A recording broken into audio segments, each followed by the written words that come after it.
Good morning everyone. আজকে একটা নতুন ভ্লগ নিয়ে তোমাদের সামনে চলে এলাম। জানি আমি সারা উইকে কোনো তোমাদের ভ্লগ শেয়ার করতে পারিনি সেভাবে। এই সপ্তাহটা একটু হেক্টিক ছিল, দ্যাটস ওয়াই আমি সেভাবে ভ্লগ করতে পারিনি। তো আজকে সানডে, ডেফিনেটলি আজ তো ব্লগ করবই। সকাল সকাল দেখতে পাচ্ছ আমি একাই বসে বসে চা খাচ্ছি, অ্যাজ ইউজুয়াল ও তো নেই। তো আমি ঘুম থেকে উঠলাম 11:15টার সময়, আর দেখছো বাসন পড়ে রয়েছে, খুব একটা বেশি বাসন নেই, কয়েকটা বাসন পড়ে রয়েছে। আর কালকে আমরা বাজারে যেতে পারিনি, কাছাকাছি মন্দিরেই গেছিলাম, গিয়ে পুজো দিয়ে চলে এসেছি, বাজার করার টাইম পাইনি। তো মাংসটা আমি আনিয়ে রেখেছিলাম, আমার পাশে এক ভাই থাকে, ও সকালে বাজারে যায়, ওকে দিয়ে মাংসটা আমি আনিয়ে রেখেছিলাম সকালবেলা। তো জাস্ট আমি ঘুম থেকে উঠে ফ্রেশ হয়ে ওর কাছ থেকে মাংসটা নিয়ে এলাম। তো বাসন টাসনগুলো সব মাজবো, তো সেই জন্য সকালবেলা ভাবলাম যে হ্যাঁ বাসনটা মেজে নিই। কিন্তু তার আগে কয়েকটা জিনিস আনার ছিল, তাই বিগ বাস্কেটে অর্ডার করেছিলাম। এই যে জিঞ্জার গার্লিক পেস্ট, একটা ফুলকপিটা কালকে আমার লাগবে যেহেতু মানডে। আর আমি ফুল অর্ডার করেছিলাম ঠাকুরের, কারণ ও তো বাড়িতে নেই, ওকে দিয়ে যে ফুল আনাবো সেই ফুল মানে আনানোর কেউ ছিল না। আর আমি একদম ভুলে গেছিলাম সকালবেলা ভাইকে বলতে যে একটু ফুল নিয়ে আসার জন্য, তো কাউকে পাইনি ফুল আনানোর জন্য। দ্যাটস ওয়াই আমি এক দাদাকেও পাঠিয়েছিলাম পাশে যে একটু ফুল আনার জন্য। ও বাজারে আজকে মানে এত বেলায় গেছে, বাজারে কোনো ফুল পাইনি, তো ওকে বললাম একটু ঠাকুরের মিষ্টি এনে দিতে। কিন্তু এই ফুলটা যা দাম নিয়েছে, 48 রুপিস নিয়েছে, 59 লেখা আছে, বাট 48 রুপিস নিয়েছে। আমার দেখেই জাস্ট মাথাটা গরম হয়ে যাচ্ছে। জাস্ট কয়েকটা গাঁদা ফুল দিয়ে দিয়েছে, এর মধ্যে আর কিচ্ছু নেই। একটা আমের পল্লব দিয়েছে, একটুখানি 5-6টা দূর্বা দিয়েছে, এর মধ্যে আর কিচ্ছু নেই। আর একটা শুধু তুলসী পাতা দিয়েছে, মানে জাস্ট কাণ্ডটা একটু ভেঙে, আর কিচ্ছু নেই। আমার জাস্ট দেখে মাথা গরম হয়ে যাচ্ছে, মানে আমি একদম ডিসস্যাটিসফাইড এটাতে। মানে 50 টাকার ফুল মানে আমাদের বাজারে নিলে কতটা দেয়, আমার 20 টাকার ফুল আমার 3 দিন হয়ে যায়। তো ওটাই দেখে মনটা খারাপ হয়ে গেল। তারপর ভাবলাম না, ঠাকুরের জিনিস আমি কিছু মনে অশান্তি রাখবো না, মনে কোনো নেগেটিভিটি রাখবো না। তাই জন্য ভাবলাম চলো ঠাকুরকেই তো দিচ্ছি, কোনো ব্যাপার না, মন থেকে নেগেটিভিটিটা বার করে দিলাম।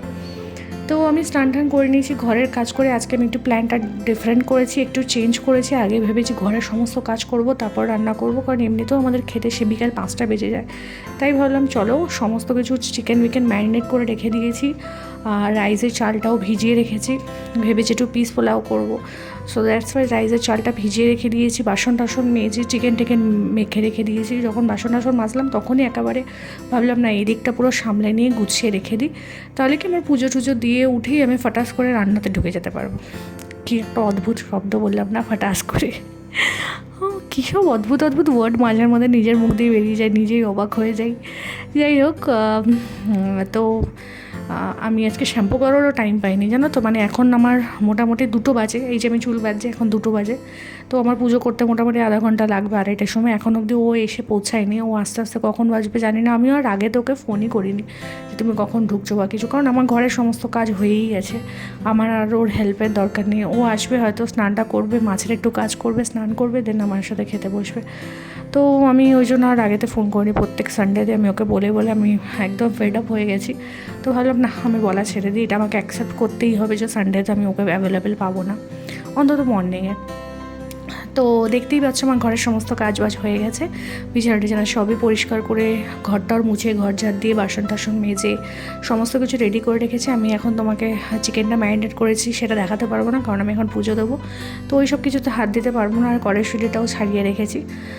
তো আমি এখন পুজো টুজো দিয়ে নিই, তারপর আবার আসবো তোমাদের সামনে, কারণ পুজো দিতে একটু টাইম লাগবে। কারণ আজকে এই একটা দিনই পাই শিব বাবাকে ভালো করে পরিষ্কার করি, আমরা নিজেরাও শ্যাম্পু করি, শিব বাবাকেও শ্যাম্পু করাই, শিব বাবার আলাদা শ্যাম্পু আছে।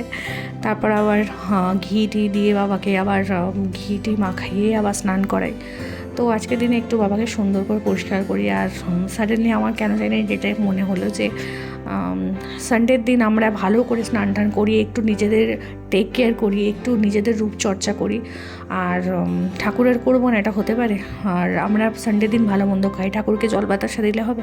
তো তাই জন্যই আজকে সকাল থেকে ফুল করছিলাম আর কি, আর ফুল আর মিষ্টি করছিলাম। তো এটা আমার সাডেনলি আজকে আমার এই চেতনাটা আমার মনের মধ্যে এলো। তো নেক্সট স্যাটারডে থেকে ঠাকুরের ফুল মিষ্টি নিয়ে আসবো। সত্যি স্যাটারডেতে আনি না আমরা, লাস্ট ফ্রাইডে বা থার্সডেতেই আনি। তো এবার থেকে নিয়ে আসবো। আর এই যে চিকেন আমি ম্যারিনেট করে রেখেছি, তো অলরেডি এখন আমি রান্নাটা ভাতটা বসিয়ে দিয়েছি। এবার আমি চিকেনটা করব, দু সাইডে দুটো করব, হয়ে যাবে তাড়াতাড়ি, খুব একটা টাইম লাগবে না। তো চলো আমি রান্নাবান্না করে তারপরে আসছি তোমাদের সামনে। তো এই যে হচ্ছে আমার পিস পোলাও আর চিকেন, ও ঢুকে গেছে, এখন বাজে হচ্ছে প্রায় 3:45। তো ও ঢুকে গেছে, তো ও বললো যে আমার খুব খিদে পেয়েছে সকাল থেকে, ও কিছু খায়নি আমিও কিছু খাইনি, জানি এটা খুব ব্যাড হ্যাবিট, বাট সানডেতে একদম সময় হয় না। ও থাকলে তাও একটু কিছু রান্নাবান্না করি, কিন্তু মানে ম্যাগি ট্যাগি বানাই, কিন্তু ও নেই, আমার মনে হচ্ছিলো তাড়াতাড়ি কাজটা শেষ করি। তো এই হচ্ছে চেহারা। আর সন্ধ্যাবেলা একটু গেছিলাম, মানে আমাদেরকে একটু ডাকলো, ওই যে পাশে যে ভাইটা হাতে মোবাইল দেখছে, ওই আমাকে সকালে চিকেন উইকেন এনে দিয়েছে, তো ও স্পেশালি ফিশ ফ্রাই বানিয়েছে। তাই আমাকে আর ওকে ডাকলো ফোন করে যে এসো ফিশ ফ্রাই বানিয়েছি। তো বলেনি ফিশ ফ্রাই বানিয়েছি, ও জাস্ট বললো যে এসো দরকার আছে খুব। তো আমরা গেলাম, গিয়ে এটা আমাদের কাছে খুব সারপ্রাইজ যে ফিশ ফ্রাই বানিয়েছে। তো আমরা খেয়েছি, অসাম, মানে ফার্স্ট টাইম ট্রাই নিয়েছি, খুব খুব সুন্দর বানিয়েছে। মানে ওদের বাড়ির সবাই খুব সুন্দর রান্না করে, তো ভাইও সেই জিনিসটাই পেয়েছে। তো যাই হোক, সন্ধেবেলা ওটা গেল।